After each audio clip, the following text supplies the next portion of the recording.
खबरें जो आपको सीधे जोड़ती हैं हमसे, जिनका आपकी जिंदगी पर होता है सीधा असर। खबरों की वही तस्वीर,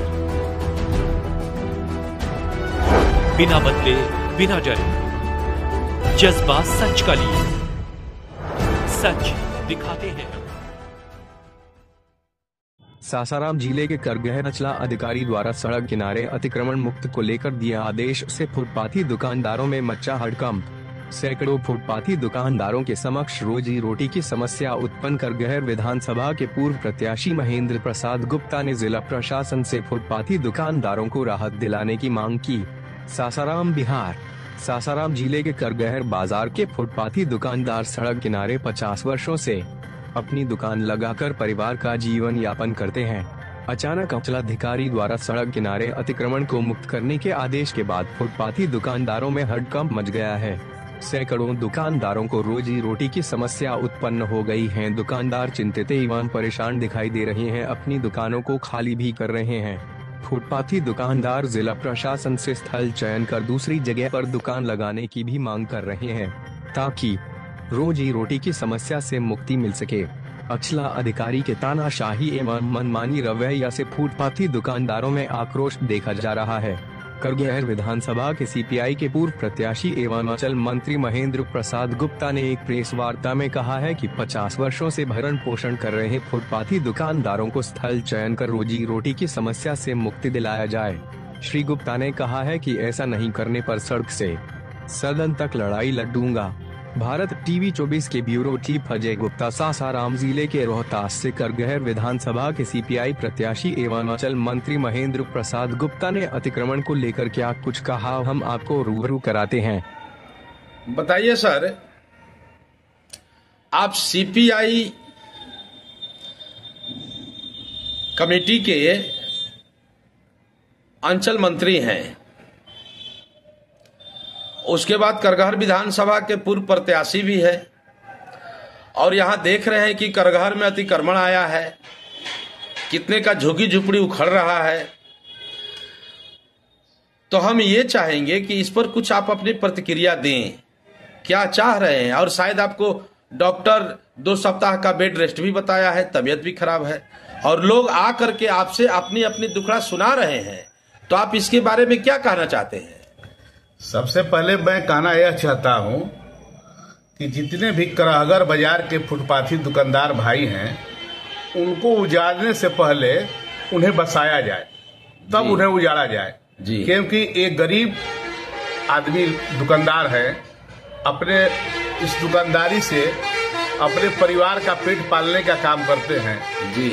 इस बिजनेस से, इस दुकानदारी से हजारों परिवारों का भरण पोषण होता है जी।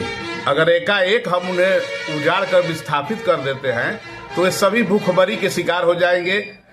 पापी पेट का सवाल है, क्या करेंगे? गलत काम करेंगे जी। इसलिए मैं चाहूंगा कि उजाड़ने से पहले सभी फुटपाथी दुकानदार भाइयों को बसाया जाए।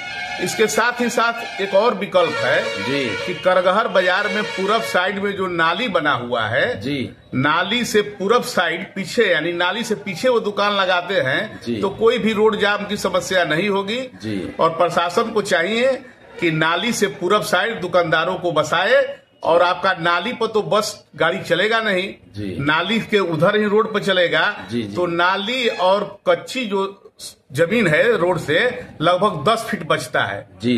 तो रोड से 10 फीट छोड़कर वो दुकान लगाते हैं तो किसी तरह मैं समझता हूँ कि जाम की समस्या नहीं है। इस तरह गरीबों का, दुकानदारों का भरण पोषण भी हो जाएगा और रोड जाम की भी समस्या नहीं होगी।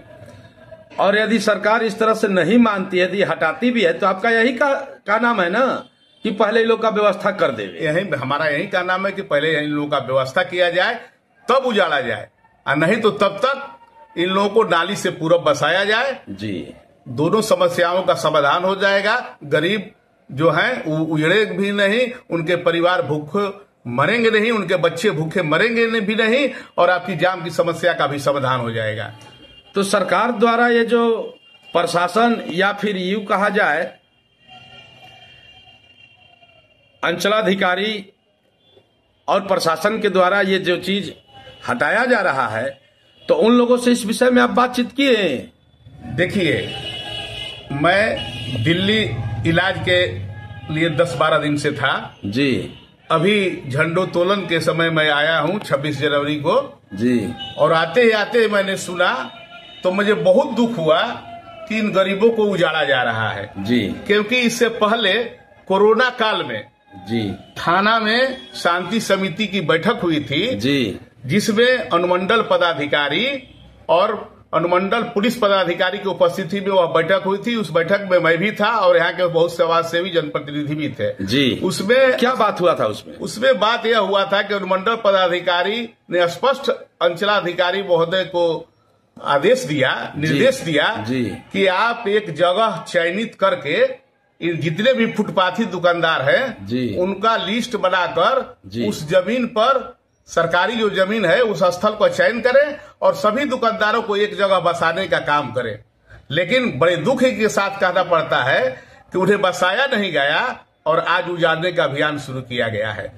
ऐसे मैंने अंचलाधिकारी महोदय और थानाध्यक्ष महोदय से विवाद किया जी। करगढ़ थाना महोदय अध्यक्ष महोदय विजय कुमार जी और अंचलाधिकारी महोदय अजीत कुमार जी एक सज्जन व्यक्ति है और गरीबों के प्रति अच्छा विचार रखने वाले व्यक्ति हैं जी। उन्होंने हमारी बात जो हुई वो सकारात्मक बात हुई। मैंने उन लोगों से कहा कि आप नाली के उस पार गरीबों को बसा देते हैं, दुकानदारों को बसा देते हैं तो आपकी जाम की समस्या खत्म हो जाएगी। इस पर उन्होंने सकारात्मक दिया कि ठीक है। लेकिन एकाएक कल किनके दबाव में आकर पुनः अंचलाधिकारी महोदय ने अनाउंस किया कि आप लोग अतिक्रमण हटा लीजिए, नहीं तो मुझे प्रशासन द्वारा हटवाना पड़ेगा। इससे मुझे बहुत दुख लगा। मैं नहीं चाहता हूं कि अंचलाधिकारी के महोदय के हाथों ये पाप हो। मैं चाहता हूं कि अंचलाधिकारी महोदय के हाथों एक यश हो, एक कीर्ति हो कि एक जमीन स्थल चयन करके अंचलाधिकारी महोदय इन गरीब जो दुकानदार हैं उन्हें उस स्थल पर चयन करके वहां बसाने का काम करे, तब उजाड़ने का काम करे। इस तरह से होता है तो फिर आपको कोई परेशानी नहीं है? कोई परेशानी, या किसी गरीब को भी कोई परेशानी नहीं होगी? कोई गरीब को भी परेशानी नहीं होगी और हमें भी परेशानी नहीं होगी। अगर नहीं हटा, अगर जबरन हटाया जाता है और जगह की व्यवस्था नहीं किया जाता है तो मेरी भारतीय कम्युनिस्ट पार्टी जी इस दुकानदार भाइयों के कंधे से कंधे मिलाकर जी इस उजाड़ो अभियान का भरपूर विरोध करेगी और जब तक इनका जगह चयन करके बसाया नहीं जाता है तब तक सड़क से लेकर सदन तक आंदोलन चलाएगी। सर, आपका परिचय? मेरा महेंद्र प्रसाद गुप्ता, सीपीआई अंचल मंत्री करगहर, सह करगहर विधानसभा के पूर्व प्रत्याशी। Thank you sir.